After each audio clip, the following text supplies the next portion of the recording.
District breakdown time. We're talking District 9, 5A, Division 2 with Houston Chronicle reporter Jon Poorman.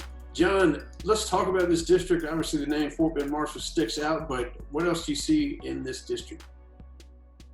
Yeah, for sure. I mean, right off the top, you see Marshall in there, and I think that it's going to be a really positive thing for this program, who, in recent years has made some really deep playoff runs and done a lot of great things, and they always have a ton of great athletes, Division I type football players down there. And, I think it's going to be good because they're going to get a lot more competition during the regular season.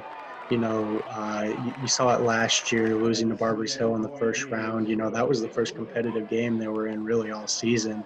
And so I think being in a little bit of a tougher district is going to allow them to, really test themselves during district play, really be able to find out, come to shove, in tough games and clutch situations, with the guys that they're going to be able to depend on. But yeah, I mean, you're right. You kind of look down the list at this district. You see Willow Ridge, who we'll dive into here in a little bit. But they are coming off a strong season, and they're looking to keep going with that. And Texas City coming over, they were in the district and challenged Crosby right at the top of that district that they were in last year. So yeah, I mean, there's this is going to be a competitive district, I think, especially there at the top with the top 4 or 5 teams probably. Yeah, you're right about Marshall. You had to fight through some HISD teams, and they didn't really learn much about their team, and then they ran into some turmoil in that first round. Let's talk about Willow Ridge. Ramon Chin-Young moves on, and they got a new coach in there. Why don't we talk about that? Yeah, for sure.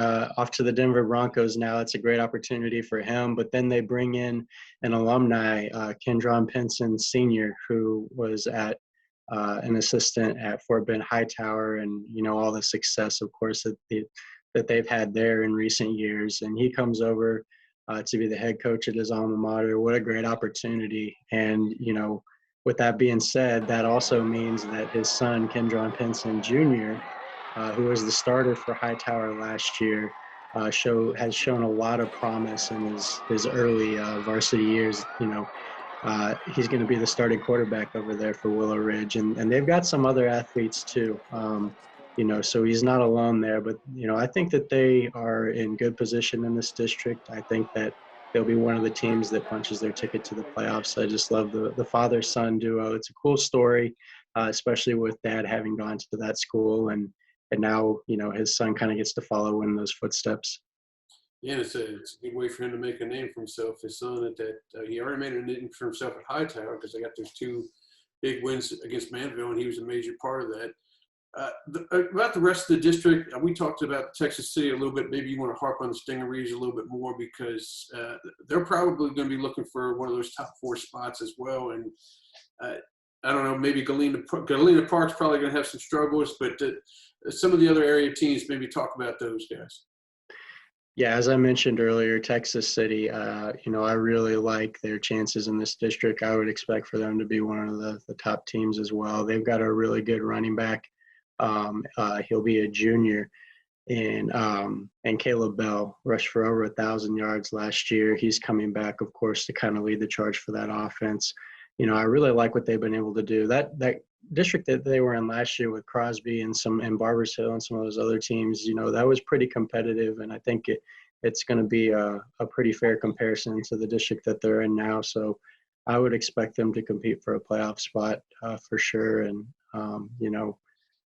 if I were a betting man, I'd put them in the top 4 for sure. I just like where they're at as a program.